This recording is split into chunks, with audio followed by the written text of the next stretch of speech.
The fear of the Lord is a fountain of life. Hello, this is Coffee Break with Ninita, a meeting that we try to have daily, with the exception of the weekend, where we share thoughts and feelings, we brainstorm and try as much as we can to maintain order in the chaos of this epidemic that is affecting the whole world, the coronavirus. I started with something that I read this morning, and it really touched me very much. The fear of the Lord is a fountain of life. What I want to talk today about is challenges. And actually this period is about challenges. We're faced daily with the challenge of not touching our face, the challenge of frequent washing our hands for 20 seconds, the challenge of sanitizing the area the areas that we come exposed to, so that we preserve, under the circumstances, our health. This way, not only we stay healthy, but we also make sure that we keep the ones close to us and anybody that comes in touch with us healthy. Challenge. Challenge is, the way I see it, an opportunity of a situation changing, whether it is consciously, willingly, or just happening without control. And how can we make this challenge not break us, not burn us, not destroy us, not hurt us? When I'm saying hurt us, I mean long term. And I'm making that point because very often challenge holds in some capacity hurt, discomfort, because a situation that existed before is affected by a challenge, and in its change of the situation, we experience some discomfort to different degrees and some pain. Emotional, mental, physical, social, and spiritual. Well, I want us to look at this virus as a challenge, not as a burden. The difference between challenge versus burden is that the challenge invites us to do something, to channel our energy, our efforts, by using coping skills in overcoming the discomfort the situation brings to us. Burden, on the other hand, is sort of a very depressing thought, where the new situation is very powerful and very determined to destroy us, to hurt us, to kill us. So I want us to use the word challenge versus the word curse or burden or problem. As I said before, challenge requires some development and use coping skills that will empower us so that we will overcome it. Hear my word overcoming, meaning rise above the situation that challenges us. Overcome the situation by using certain means that maybe we did not have to use up to that point. Remember, coping skills gives us a sense of order, a sense of control in the chaos that a situation that challenges bring to us. For example, the coronavirus is bringing a situation that is pretty much overwhelming in many areas: mentally, emotionally, socially, financially, physically, and spiritually. Now, if challenge means approaching a difficult situation through the route of taking the situation as a challenge, first and foremost, we need to gather our coping skills. I'm going to use an example that not long ago my family and I faced a few days ago. We got a phone call that informed us that a very, very dear young man was in intensive care as a result of the coronavirus.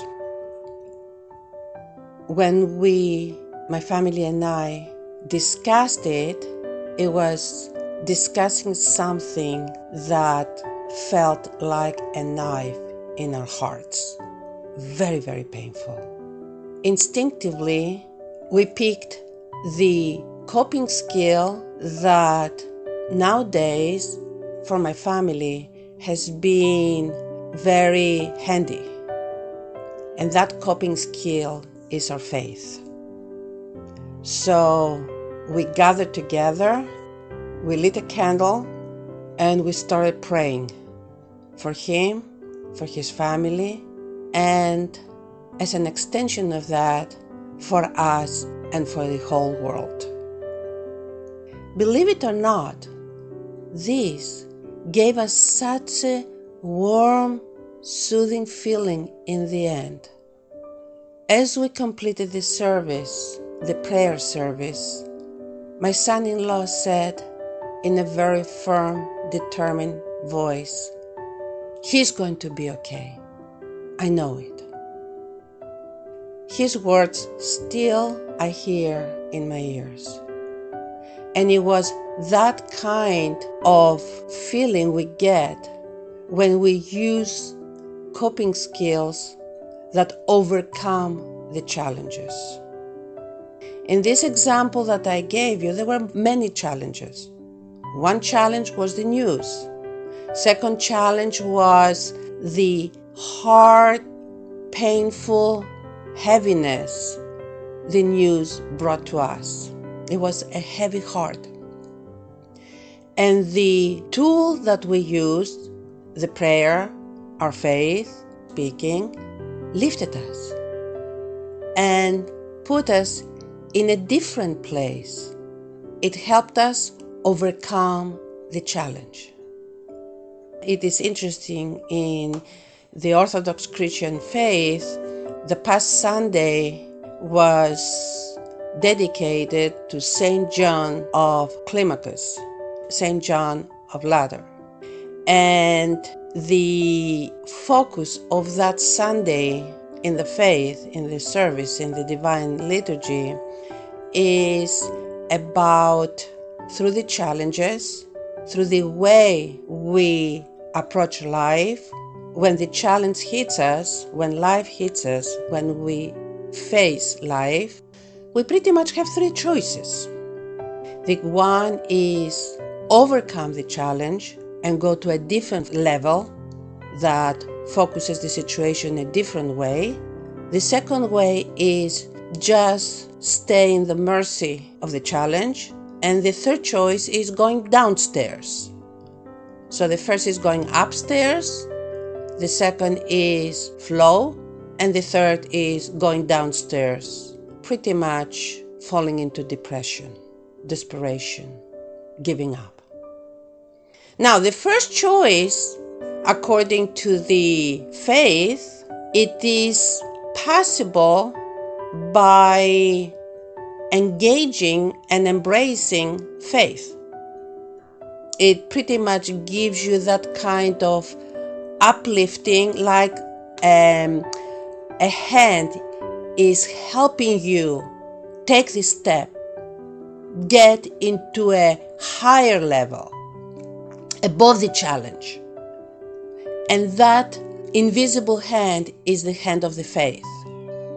Pretty much it is almost impossible, if not for sure impossible, to have that experience, so the uplifting experience, the going upwards, because the actual experience is getting you into a deeper place, away from the presence of the circumstances and the challenges, and closer to the world of the faith.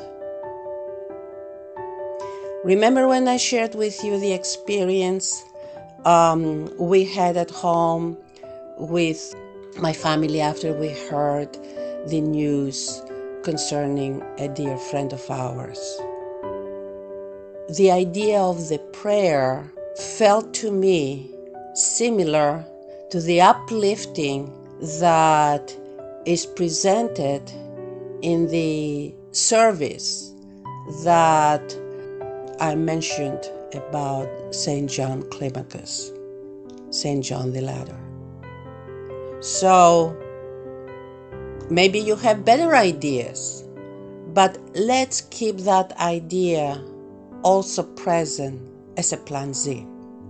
Because the truth, the point I'm trying to make through our discussion is to choose the first approach out of the three approaches, out of the three opportunities that challenges present themselves.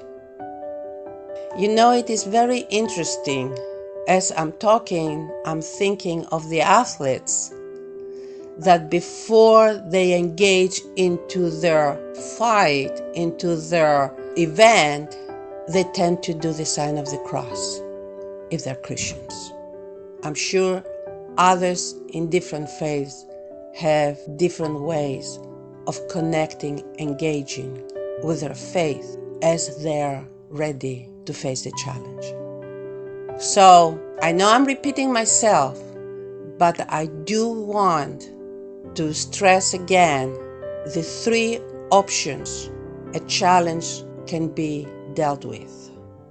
Option number one, overcoming, going over by using coping skills that would lift us. Faith does that.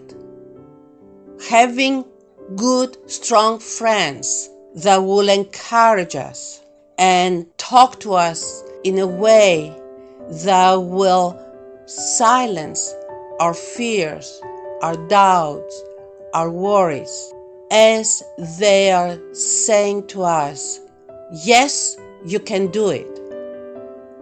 This kind of friends can give us that lift. So we want this kind of friends around us, sharing and talking to us.